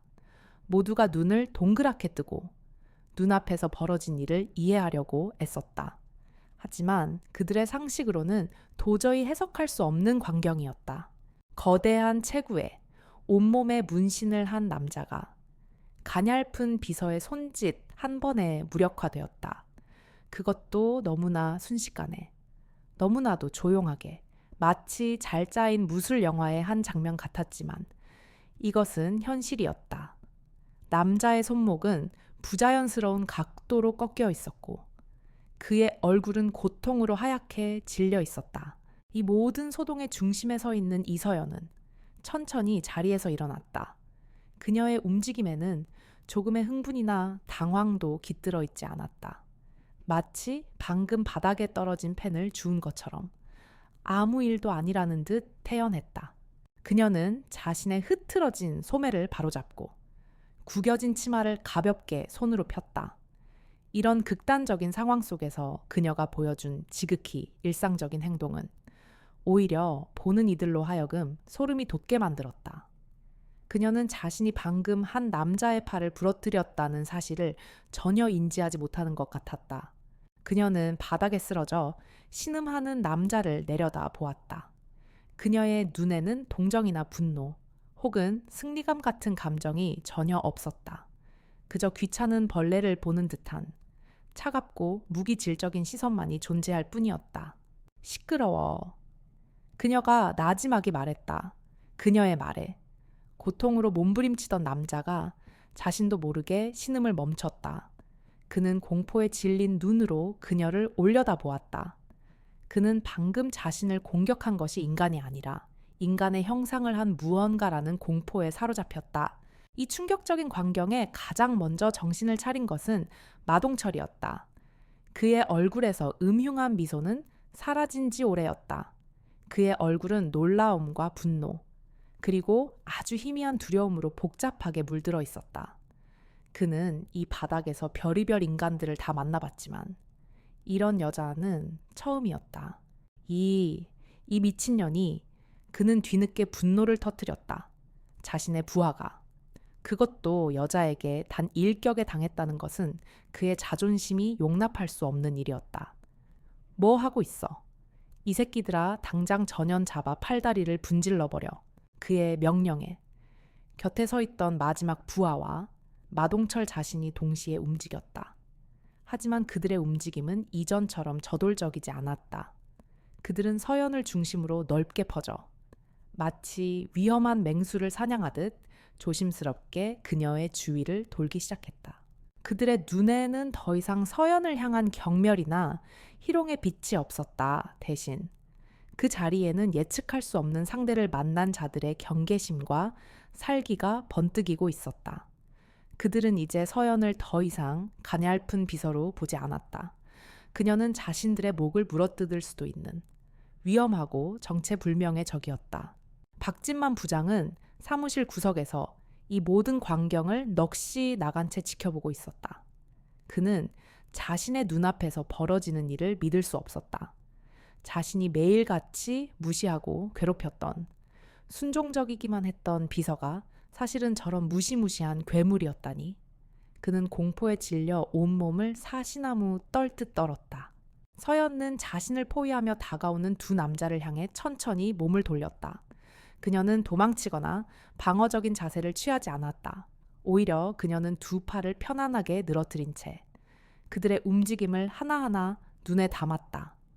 그녀의 침착함은 포위된 자의 것이 아니라 모든 것을 통제하는 자의 것이었다. 이제 사무실은 폭풍 전야의 고요함에 휩싸였다. 두 명의 흉악한 남자와 그들보다 더 위험해 보이는 한 명의 여자. 누구도 먼저 움직이지 않았지만 금방이라도 모든 것을 파괴할 듯한 팽팽한 긴장감이 사무실 전체를 지배했다. 직원들은 이제 숨쉬는 법조차 잊어버린 차에 이 비현실적인 대치의 끝이 어떻게 될지 지켜볼 뿐이었다. 사무실의 공기는 더 이상 버티기 힘들 정도로 팽팽하게 당겨진 활시위 같았다. 마동철과 그의 마지막 남은 부하는 마치 굶주린 늑대처럼 천천히 이서연의 주위를 맴돌았다. 그들의 눈에는 더 이상 경멸이나 욕정이 아닌 사냥감을 앞에 둔 맹수의 신중함과 살기가 가득했다. 그들은 바닥에 쓰러져 신음하는 동료의 모습을 통해 깨달았다. 눈앞의 여자는 그들이 지금까지 상대해 온 어설픈 양아치나 겁에 질린 민간인과는 차원이 다른 존재라는 것을 그녀의 움직임 하나하나에는 예측할 수 없는 위험이 도사리고 있었다. 김민준 대리는 마른 침을 삼켰다. 그는 마치 현실이 아닌 잘 만들어진 액션 영화의 클라이맥스 장면을 보고 있는 듯한 기분이었다. 두 명의 거구와 그들 사이에 홀로 서 있는 가냘픈 여성. 상식적으로는 이미 결판이 난 싸움이었지만 이상하게도 그의 심장은 서연이 결코 지지 않을 것이라고 말하고 있었다. 마동철은 부하와 눈짓을 교환했다. 그들은 수년간 함께 거친 일을 해온 사이였다. 말없이도 서로의 의도를 읽을 수 있었다. 동시에 덮친다. 한 명은 아래를, 다른 한 명은 위를, 아무리 날고 기는 실력자라도 양쪽에서 동시에 들어오는 공격을 막아내기는 어려울 터였다. 그들의 발이 바닥을 박차려는 바로 그 순간 서연의 입이 다시 열렸다. 이번에 그녀의 목소리는 이전보다 한 톤 더 낮고 무거웠다. 그 목소리에는 인간적인 감정이 아닌 잘 재련된 강철 같은 단단함이 느껴졌다. 나는 지금 마지막으로 경고한다. 그녀는 천천히 왼손을 들어 올려 그들의 움직임을 제지했다. 그 행동은 너무나도 침착하고 위험이 있어서 마동철과 그의 부하는 자신들도 모르게 움직임을 멈추고 그녀를 쳐다보았다. 마치 보이지 않는 힘이 그들의 발을 바닥에 묶어두기라도 한 것 같았다. 그들이 잠시 망설이는 그 찰나의 순간을 서연은 놓치지 않았다. 그녀는 다른 쪽 손, 오른손을 자신의 재킷 안주머니로 가져갔다. 그 움직임은 마치 수천 번은 반복한 것처럼 부드럽고 망설임이 없었다. 그녀의 손에 들려 나온 것은 작고 검은색의 가죽 지갑이었다. 그녀는 지갑을 펼쳐들었다. 지갑 안쪽, 투명한 비닐창 너머로 금속 재질의 신분증이 보였다. 어두운 사무실의 형광등 불빛 아래 신분증 중앙에 박힌 정교한 독수리 문양과 홀로그램 국방부 인장이 서늘하게 빛을 발했다. 당신들은 지금 돌이킬 수 없는 실수를 하고 있다. 서연은 신분증을 그들이 볼 수 있도록 가슴 높이로 들어 올렸다. 증명사진 속의 그녀는 지금의 모습보다 머리가 훨씬 짧았고 화장기 없는 얼굴에 군인 특유의 엄격하고 날카로운 표정을 짓고 있었다. 나는 당신들이 함부로 건드려도 되는 그런 사람이 아니다. 마동철과 그의 부하는 눈을 가늘게 뜨고 그녀의 손에 들린 것을 쳐다보았다. 언뜻 보기에도 조잡한 위조품처럼 보이지는 않았다. 하지만 그들은 여전히 그것이 무엇을 의미하는지, 그녀가 무슨 짓을 하려는 것인지 이해할 수 없었다. 그리고 마침내 서연의 입에서 그녀의 진짜 정체가 선언되었다. 그녀의 목소리는 크지 않았지만 사무실 안의 모든 사람들의 고막을 꿰뚫고 뇌리에 직접 박히는 듯한 엄청난 무게를 담고 있었다. 대한민국 육군 특수전사령부 제707 특수임무단 소속 한마디 한마디가 마치 망치처럼 공기를 내리쳤다. 특수전사령부. 그리고 707 뒷골목 인생을 사는 그들이라도 들어본 적 있는 이름이었다. 국가가 보유한 최정계 특수부대, 인간 병기들의 집단, 그 이름이 주는 위압감에 마동철의 얼굴 근육이 미세하게 떨렸다. 서연의 선언은 거기서 끝나지 않았다. 그녀는 자신의 신분과 계급을 명확히 밝혔다. 계급, 중령, 이서연. 중령, 그 단어가 터져 나오는 순간 사무실에는 절대적인 침묵이 흘렀다. 직원들은 물론이고 마동철과 그의 부하, 심지어 구석에 숨어있던 박진만 부장까지 모두가 자신의 귀를 의심했다. 중령이라고 저 젊은 여자가 그것도 대한민국 최악의 부대라고 불리는 707에 그것은 그들의 상상력의 범주를 아득히 뛰어넘는 이야기였다. 차라리 그녀가 국정원 비밀 요원이라고 했다면 더 믿기 쉬웠을 것이다. 군대, 특히 보수적인 육군 조직에서 여성이 중령 계급을, 그것도 특수부대에서 달았다는 것은 거의 불가능에 가까운 일이었기 때문이다. 정적을 깬 것은 마동철의 부하가 터뜨린 코웃음이었다. 푹. 그는 입을 막았지만 새어나오는 웃음을 참을 수 없었다. 곧이어 마동철 역시 믿을 수 없다는 듯, 혹은 이 상황이 너무나도 황당하다는 듯 큰 소리로 웃기 시작했다. 하하하하하, 미친년. 진짜 별 지랄을 다 떠네. 그는 배를 잡고 웃었다. 이제는 하다하다 군인 사칭까지 하는 거야. 내가 속을 줄 알고. 어이, 너 이 바닥이 그렇게 우습게 보여. 그의 웃음은 곧 분노로 바뀌었다. 그는 서연이 자신들을 바보로 만들고 이 상황을 모면하기 위해 어설픈 연극을 하고 있다고 판단했다. 그의 상식으로는. 칠벙칠의 중령이 이런 허름한 중소기업에서 비서 노릇을 하고 있을 이유가 단 하나도 없었다. 그딴 장난감 신분증은 어디서 샀어? 동대문 가면 10,000원 주면 파냐? 그의 부하 역시 서연을 조롱하며 거들었다. 야, 그냥 곱게 쳐맞고 끝낼 것이지. 일을 더 크게 만드네. 우리가 군인 무서워서 도망갈 놈들로 보여. 그들의 눈에 서연의 행동은 절박한 허세, 혹은 정신 나간 여자의 발악으로밖에 보이지 않았다. 오히려 그녀의 군인 사칭은 그들의 분노에 기름을 부은 꼴이 되었다. 감히 신성한 군인을. 그것도 707이라는 이름을 더러운 뒷골목 싸움에 끌어들였다는 사실이 그들을 모욕감으로 들끓게 만들었다. 박진만 부장 역시 마찬가지였다. 그는 서연의 말을 듣는 순간 일말의 공포를 느꼈지만 곧이어 마동철과 같은 결론에 도달했다. 미쳤군. 저 여자는 단단히 미쳤어. 살아남기 위해 거짓말을 하는 거야. 그는 서연에 대한 경멸감을 더욱 굳혔다. 서연은 그들의 조롱과 비웃음 속에서도 표정 하나 바꾸지 않았다. 그녀는 그저 조용히 그들을 바라볼 뿐이었다. 그녀의 눈빛은 마치 철없는 아이들의 투정을 보는 어른의 그것처럼 어딘가 지쳐 보이기까지 했다. 그녀는 분명히 마지막 기회를 주었다. 살아서 돌아갈 수 있는 길을 열어주었다. 하지만 그들은 스스로 그 길을 걷어찼다. 마동철의 웃음이 멎었다. 그의 얼굴에는 이제 살기만이 가득했다. 그는 이 지긋지긋한 연극을 끝내기로 마음먹었다. 좋아.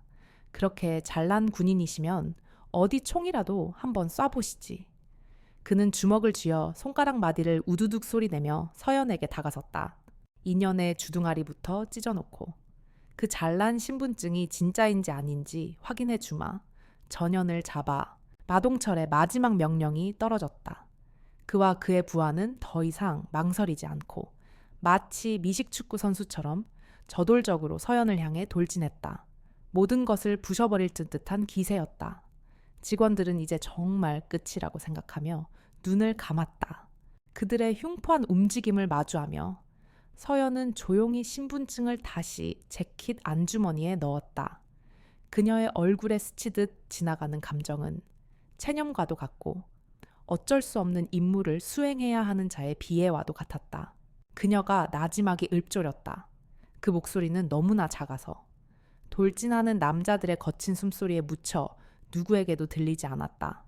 경고는 끝났다. 이제 대화와 설득의 시간은 끝났다. 지금부터는 오직 제압과 응징의 시간만이 존재할 뿐이었다. 마동철의 공격 명령은 둑이 무너지는 신호탄과 같았다. 그와 그의 부하는 더 이상 인간을 상대하는 것이 아니었다. 그들은 자신들의 자존심에 상처를 입힌 정체불명의 적을 파괴하기 위해 움직였다. 두 마리의 거대한 들소가 그들 사이에 홀로 서 있는 단 한 사람을 향해 사무실의 바닥이 울릴 정도로 맹렬하게 돌진했다. 직원들은 비명을 지를 여유도 없이 공포로 얼어붙었다. 어떤 이는 두 눈을 질끈 감았고 어떤 이는 반사적으로 책상 밑으로 몸을 숨겼다. 김민준 대리는 차마 눈을 감지 못했다. 그는 이 비현실적인 싸움의 결말을, 이서연이라는 미스터리의 끝을 자신의 눈으로 확인해야만 했다. 마동철의 부하는 낮은 자세로 달려들며 서연의 하체를 노렸다. 거대한 몸으로 그녀를 덮쳐 넘어뜨린 뒤 힘으로 제압하려는 속셈이었다. 동시에 마동철은 큰 궤적을 그리며 주먹을 휘둘렀다. 그의 주먹은 거의 성인 남자의 머리만 한 크기였고 그 안에는 사람의 뼈를 부술 수 있는 충분한 파괴력이 담겨 있었다. 완벽한 협공이었다. 피할 곳은 없었다. 앞으로도, 뒤로도, 양옆으로도. 그들이 만들어낸 포위망은 완벽해 보였다. 상식적으로.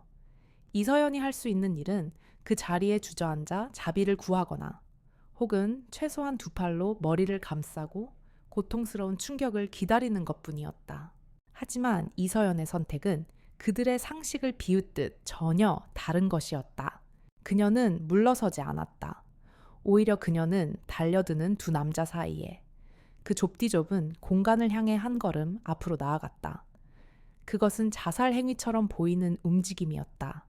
하지만 그 한 걸음은 신의 한 수처럼 모든 판도를 뒤집어 버렸다. 그녀의 움직임으로 인해 두 남자의 공격 타이밍이 미세하게 어긋났다. 하체를 노리고 달려들던 부하의 어깨가 먼저 그녀의 영역 안으로 들어왔다.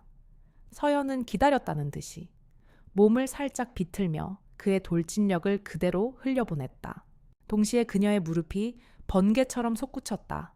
하지만 그것은 얼굴을 노린 비겁한 공격이 아니었다. 그녀의 무릎은 달려드는 남자의 쇄골 바로 아래. 급소 중 하나인 견정혈 지안징쇠를 정확하고 깊숙하게 가격했다. 뜩 하는 기분 나쁜 바이올음이 작게 울렸다. 크헉. 남자의 입에서 비명 대신 바람 빠지는 소리가 터져 나왔다. 전신에 퍼지는 극심한 고통과 함께 그의 오른쪽 팔 전체의 감각이 사라졌다. 그는 자신이 왜 쓰러지는지도 모른 채 맥없이 바닥으로 고꾸라졌다. 서연은 쓰러지는 그의 등을 가볍게 손바닥으로 밀어 가속도를 더해주었다. 이 모든 일이 일어나는데 걸린 시간은 눈을 한번 깜빡이는 것보다 짧았다. 마동철은 자신의 부하가 순식간에 무력화되는 것을 보았지만 이미 휘두른 주먹을 멈출 수는 없었다. 그의 주먹은 서연이 방금 전까지 서 있던 허공을 갈랐다. 목표가 사라진 그의 상체는 균형을 잃고 앞으로 크게 쏠렸다. 그의 앞에는 아무런 방어 없이 완전히 무방비 상태인 서연의 등이 보였다. 잡았다.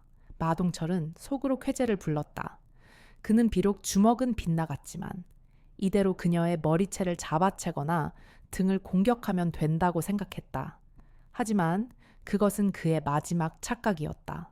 서연은 등을 보인 채로 마치 뒤통수에 눈이라도 달린 것처럼 그의 다음 움직임을 예측하고 있었다. 그녀는 앞으로 쏠리는 마동철의 무게 중심을 향해 몸을 반쯤 돌리며 파고들었다. 그녀의 움직임은 물 흐르듯 유연했고 한치의 낭비도 없었다. 그녀의 손바닥이 마동철의 옆구리에 있는 갈비뼈 중 가장 약한 부위를 가볍게 툭 쳤다. 그것은 때리는 것처럼 보이지도 않았다. 그저 갖다 대는 수준의 가벼운 접촉이었다. 하지만 그 순간 마동철은 숨이 멎는 듯한 충격을 느꼈다. 내장이 뒤틀리는 듯한 고통에 그의 거대한 몸이 잠시 경직되었다. 서연은 그 찰나의 순간을 놓치지 않았다. 그녀의 손이 다시 움직였다. 이번에는 주먹을 쥔 손의 마디 부분이 마동철의 팔꿈치 안쪽 신경 다발을 정확히 찍었다. 마동철의 팔에서 힘이 쭉 빠져나갔다. 그는 비명을 지를 틈도 없이 연이어 터지는 정교한 공격에 정신을 차릴 수 없었다. 서연의 공격은 끝나지 않았다. 그녀는 마동철의 몸을 마치 자신의 수족처럼 다루었다.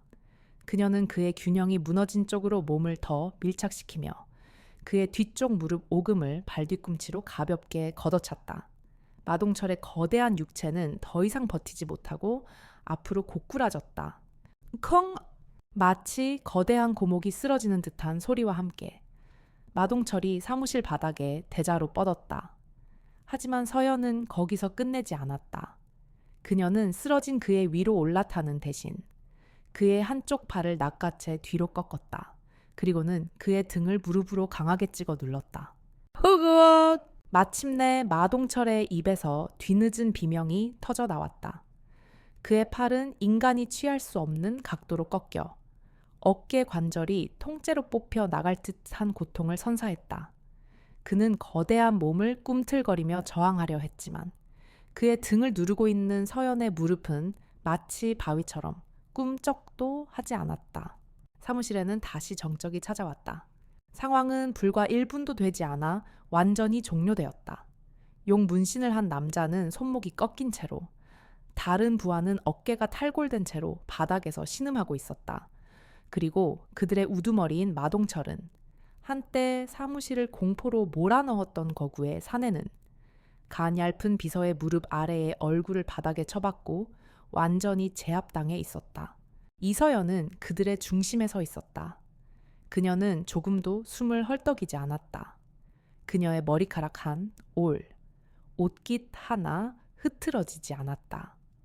마치 격렬한 싸움을 한 것이 아니라 가벼운 체조라도 한 것처럼 평온했다. 직원들은 모두 넋이 나간 표정으로 그 광경을 바라보았다. 그들의 뇌는 눈앞의 정보를 제대로 처리하지 못하고 있었다. 방금 자신들이 본 것은 무엇인가? 그것은 싸움이라고 부를 수도 없는 일방적인 진압이었다. 혹은 숙련된 전문가가 불량품을 분해하는 과정처럼 보이기도 했다. 김민준 대리는 온몸에 전율이 흐르는 것을 느꼈다. 그는 이제 확신할 수 있었다.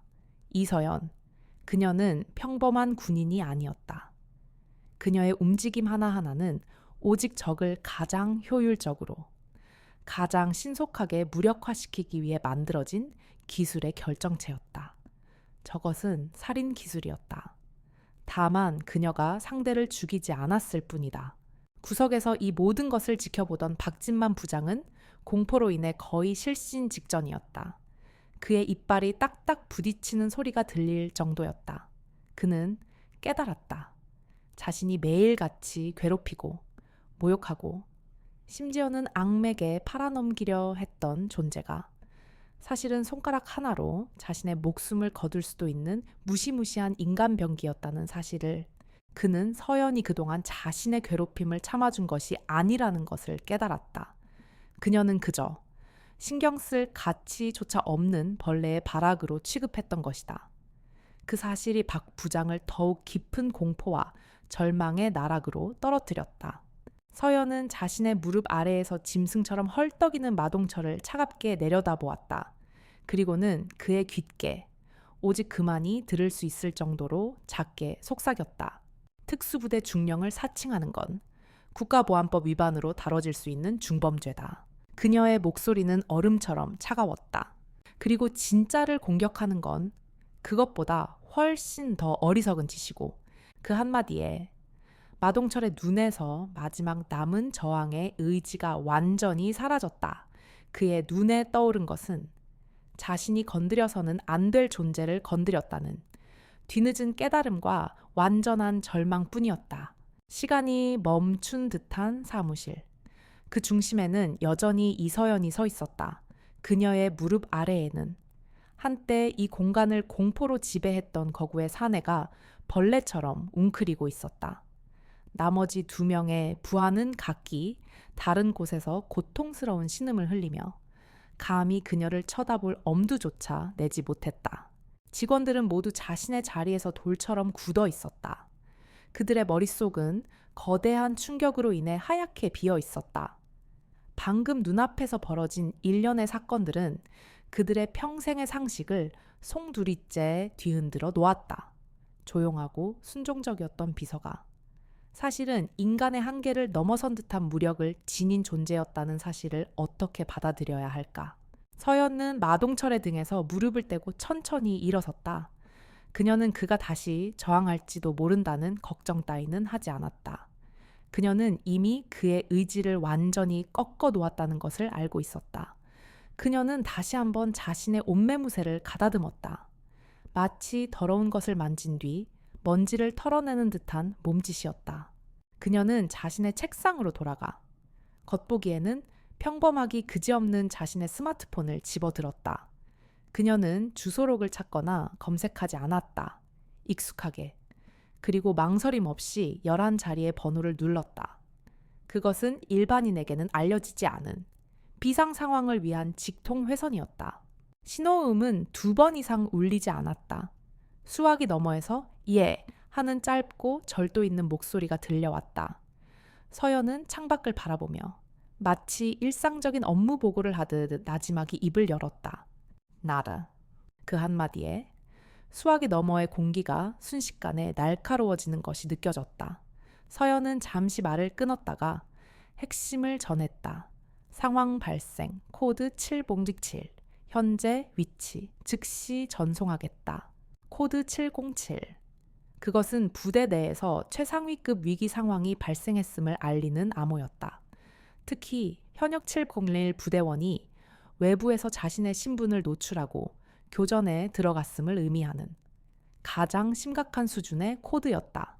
서연은 대답을 기다리지 않고 말을 이었다. 보안팀과 합동수사팀 동시 출동 요청한다. 민간인 다수 현장에 있음.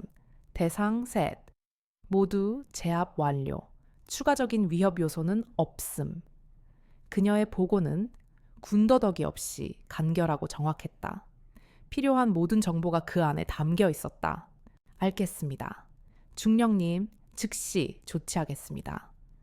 수화기 너머에서 단호한 대답이 돌아왔다.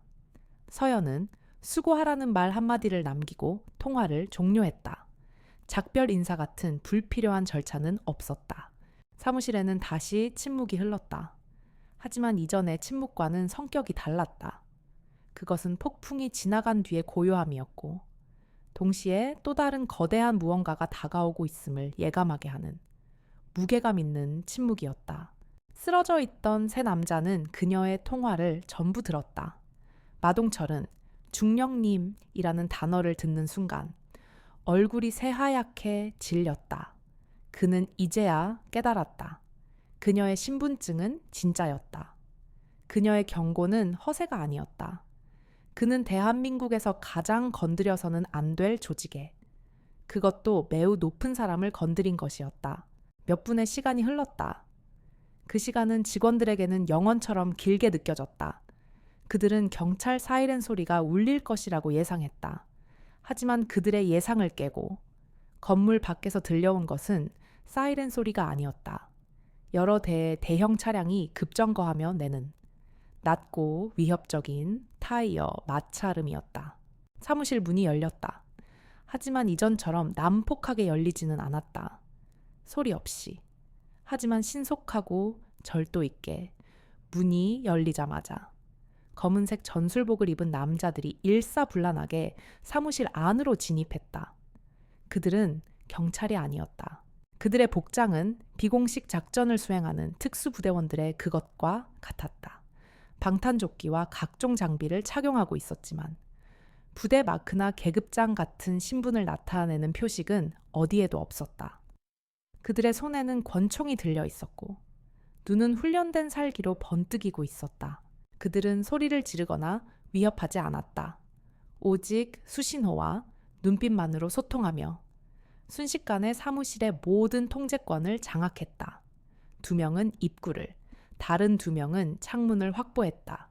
그리고 나머지 팀원들은 쓰러져 있는 3명의 남자에게 유령처럼 다가갔다. 그들의 움직임은 공포스러울 정도로 효율적이었다. 비명과 저항은 허용되지 않았다. 순식간에 세 남자는 군용 케이블 타이로 손발이 결박되고 입에는 재갈이 물렸다. 그들은 더 이상 인간이 아닌 수송을 기다리는 화물처럼 취급되었다. 그때 전술팀의 뒤를 이어 제복을 입은 한 남자가 사무실로 들어섰다. 그의 팔에는 군사경찰이라는 선명한 완장이 채워져 있었다.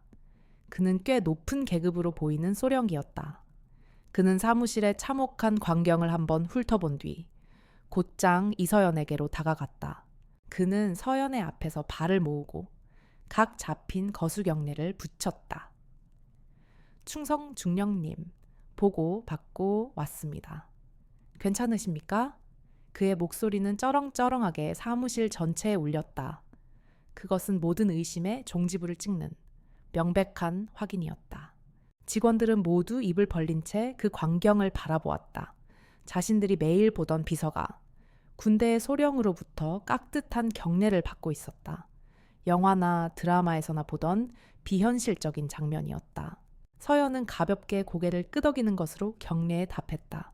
수고 많다. 김소령, 보다시피 난 괜찮아.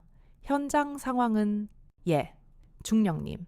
외부 경계는 저희 보안팀이 완벽하게 통제하고 있습니다. 목격자인 민간인들의 신원 확보도 거의 끝났습니다. 이제 이 자들을 연행해서 합동신문 절차에 들어가면 됩니다. 김소령은 마치 교과서를 읽는 것처럼 막힘없이 보고했다. 마동철은 이제 완전히 절망에 빠진 눈으로 그들을 바라보았다. 군사경찰, 합동신문. 그가 평생 살아온 뒷골목 세계와는 전혀 다른 무시무시한 단어들이었다. 단순 폭행이나 협박 사건이 아니었다. 이것은 이제 군이 개입한 국가 안보 차원의 사건으로 비화된 것이었다. 그는 자신의 인생이 끝났음을 직감했다. 군사경찰 소령은 부하들에게 손짓했다. 전술팀 요원들이 쓰러져 있던 세 남자를 마치 짐짝처럼 거칠게 일으켜 세워 사무실 밖으로 끌고 나가기 시작했다. 그들은 단 한마디의 비명도 지르지 못했다. 그저 공포에 질린 눈으로 서로를 쳐다볼 뿐이었다. 모든 상황이 정리되자 김소령은 남아있는 직원들을 향해 돌아섰다. 그의 얼굴에서 군인 특유의 엄격함이 사라지고 최대한 부드러운 표정이 떠올랐다. 많이 놀라셨을 겁니다. 저는 국방부 합동조사단의 김정훈 소령입니다. 여러분은 군 관련 특수사건의 중요 목격자로서 저희의 조사에 협조해 주셔야 합니다. 그는 직원들을 안심시키려는 듯 말을 이었다. 여러분의 신변은 저희가 완벽하게 보장할 것입니다. 또한 오늘 있었던 일에 대해서는 보안 유지를 위해 외부 발설을 절대 금해 주시기 바랍니다.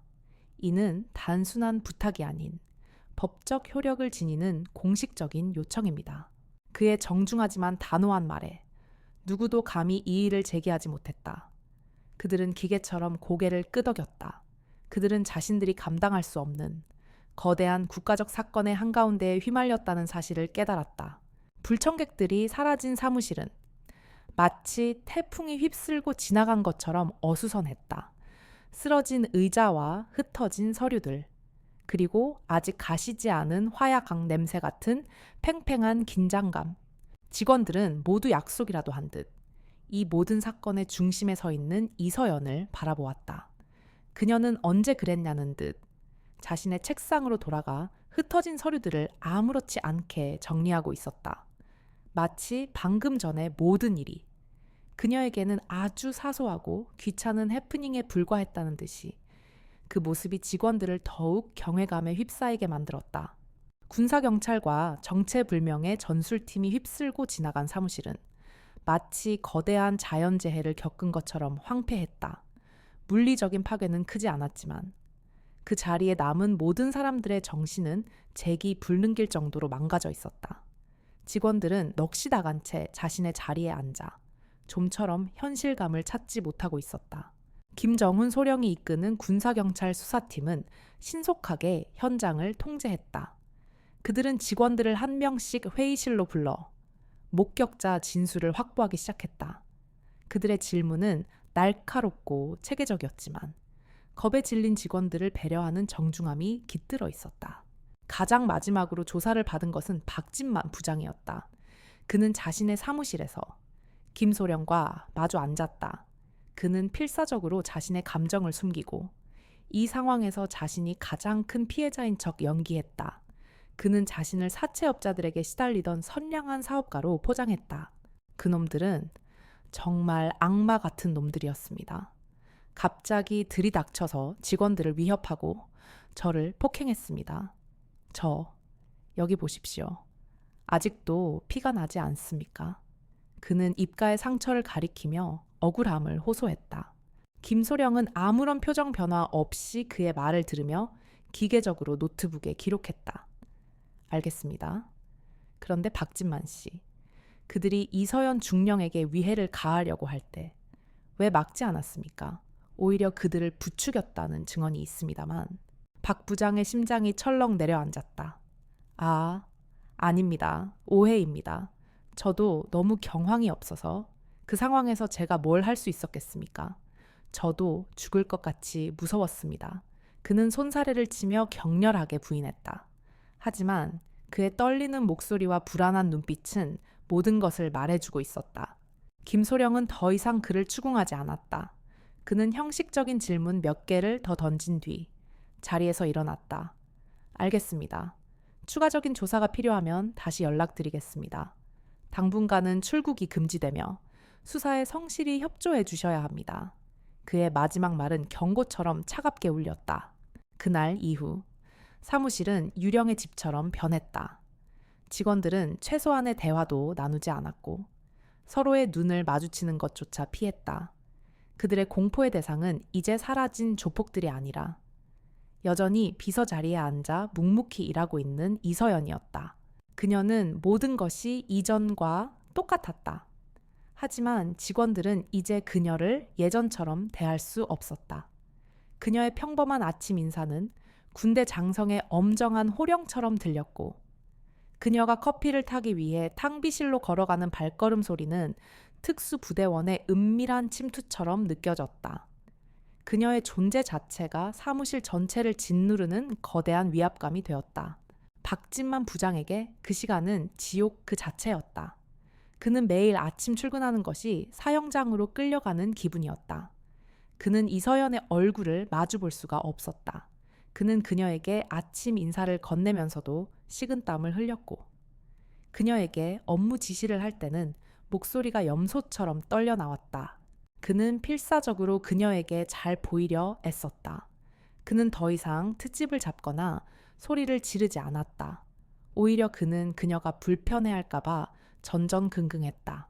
하지만 그의 이런 비굴한 태도는 상황을 조금도 나아지게 만들지 못했다. 서연은 여전히 그를 투명인간처럼 대했다. 그녀의 무관심이 그에게는 가장 큰 고문이었다. 그러던 어느 날 사무실에 새로운 방문객들이 찾아왔다. 이번에는 군인들이 아니었다.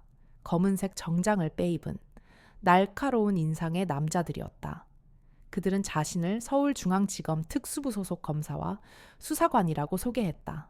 그들은 압수수색 영장을 보여주고는 사무실의 모든 회계, 장부와 컴퓨터 파일을 압수하기 시작했다.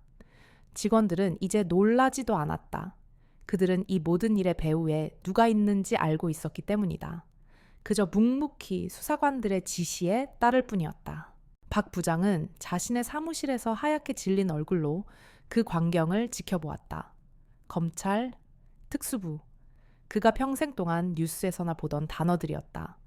왜 검찰이 자신을 찾아왔는지 그는 이유를 알 수 없었다. 아니, 애써 외면하고 싶었다. 군사경찰이 이첩한 군 관련 특수 폭행 사건은 검찰의 수사의 날개를 달아주었다. 국가 안보와 관련된 사안이라는 명분 아래 수사는 신속하고 광범위하게 이루어졌다. 박 부장의 모든 금융 거래 내역과 통신 기록이 낱낱이 파헤쳐졌다. 그가 지난 몇 년간 저질러온 추악한 범죄들이 수면 위로 드러나는 데는 오랜 시간이 걸리지 않았다. 회사의 공금을 빼돌려 개인적인 용도로 사용한 횡령 혐의, 투자 손실을 메우기 위해 회계 장부를 조작한 분식회계 혐의, 그리고 세금을 탈루하기 위해 유령 회사를 세운 정황까지 그의 범죄 목록은 끝이 없었다. 며칠 후 검찰 수사관들이 다시 사무실을 찾았다. 그리고 그들의 손에는 체포영장이 들려 있었다. 그들의 뒤에는 비서 복장이 아닌 단정한 검은색 정장 차림의 이서연이 서 있었다. 그녀는 더 이상 그의 부하 직원이 아니었다.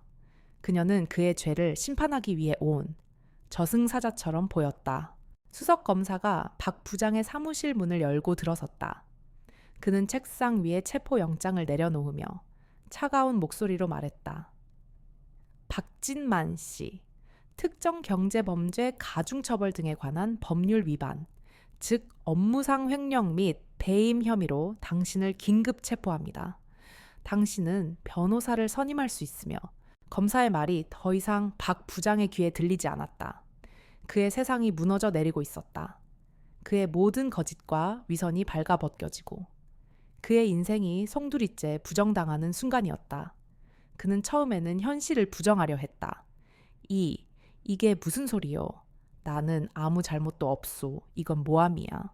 하지만 그의 눈앞에 펼쳐진 산더미 같은 증거 자료들 앞에서 그의 저항은 의미가 없었다. 그의 계좌에서 빠져나가 다른 곳으로 흘러들어간 돈의 흐름, 조작된 회계 장부의 원본, 그의 범죄를 입증하는 수많은 사람들의 증언, 그는 더 이상 빠져나갈 구멍이 없었다. 그의 이성이 마비되고 마지막 남은 생존 본능이 그를 움직였다. 그는 검사와 수사관들을 무시하고 바닥을 기어 이서연의 앞으로 다가갔다. 그는 그녀의 바짓가랑이를 붙잡고 처절하게 울부짖기 시작했다. 중령님, 제가 죽을 죄를 지었습니다. 제가 미쳤었나 봅니다. 제 눈에 뭐가 씌었던 모양입니다. 그는 바닥에 머리를 찌으며 눈물 콧물을 쏟아냈다. 한때 오만했던 폭군의 모습은 온데간데 없었다. 오직 목숨을 구걸하는 비참한 죄수만이 남아있었다. 제발 한 번만 용서해 주십시오. 저에게는 처자식이 있습니다. 제가 여기서 무너지면 제 가족들은 다 길거리에 나앉게 됩니다. 중령님, 제발 자비를 베풀어 주십시오. 그는 그녀의 구두에 입이라도 맞출 기세였다. 사무실의 모든 직원들이 그 광경을 숨죽여 지켜보았다. 그들의 마음속에는 복잡한 감정이 교차했다. 그가 저지른 죄는 용서받을 수 없었지만 한 인간이 저렇게까지 처절하게 무너지는 모습은 보는 이의 마음을 불편하게 만들었다.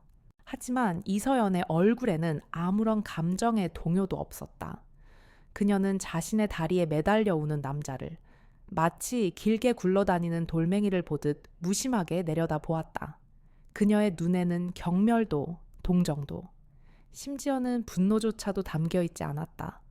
오직 완벽한 무관심만이 존재할 뿐이었다. 그녀는 그에게 직접 말하는 대신 옆에 서 있던 검사를 향해 고개를 돌렸다. 그리고는 지극히 사무적인 목소리로 말했다. 저는 이 사람을 용서하거나 처벌할 권한이 없습니다. 그녀의 말은 박 부장의 마지막 희망을 잘라내는 칼날과도 같았다. 모든 것은 법과 원칙에 따라 처리해 주십시오. 그게 제가 원하는 전부입니다. 그녀는 자신의 다리에 매달린 박 부장의 손을 마치 더러운 벌레를 떼어내듯 아무렇지 않게 떼어냈다. 그리고는 한 걸음 뒤로 물러섰다. 그와의 거리는 불과 한 걸음이었지만 그 사이에는 건널 수 없는 강이 흐르고 있었다. 검사는 고개를 끄덕이고 수사관들에게 눈짓했다. 수사관들이 다가와 박 부장의 양팔을 붙잡아 일으켜 세웠다. 그의 손에 차가운 금속의 감촉, 수갑이 채워졌다. 박 부장은 마지막까지 서연의 이름을 부르며 발버둥 쳤지만 그는 결국 무력하게 사무실 밖으로 끌려나갔다. 한때 그의 왕국이었던 사무실에서 그는 가장 비참한 모습으로 퇴장했다. 직원들은 모두 자리에서 일어나 자신들을 억압했던 폭군의 마지막 가는 길을 말없이 지켜보았다. 그것은 통쾌함보다는 인과응보라는 무거운 단어를 되새기게 하는 숙연한 순간이었다. 모든 소동이 끝나고 서연은 조용히 창가로 다가갔다. 그녀는 수사관들의 채 태워져 멀어지는 박 부장의 모습을 아무런 감정 없이 내려다보았다. 그녀의 길고 길었던 임무 중 하나가 그렇게 막을 내리고 있었다. 박진만 부장이 검찰에 연행되어 가고 조폭들이 군사경찰에 의해 흔적도 없이 사라진 후 사무실에는 한동안 어색한 평화가 찾아왔다.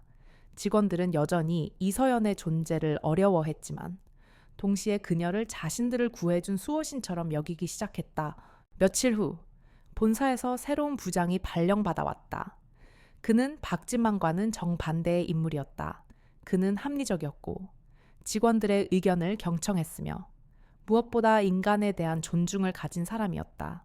그의 부임과 함께 사무실을 오랫동안 짓누르던 독재의 그림자는 마침내 완전히 걷혔다. 직원들은 점차 예전의 활기를 되찾았다.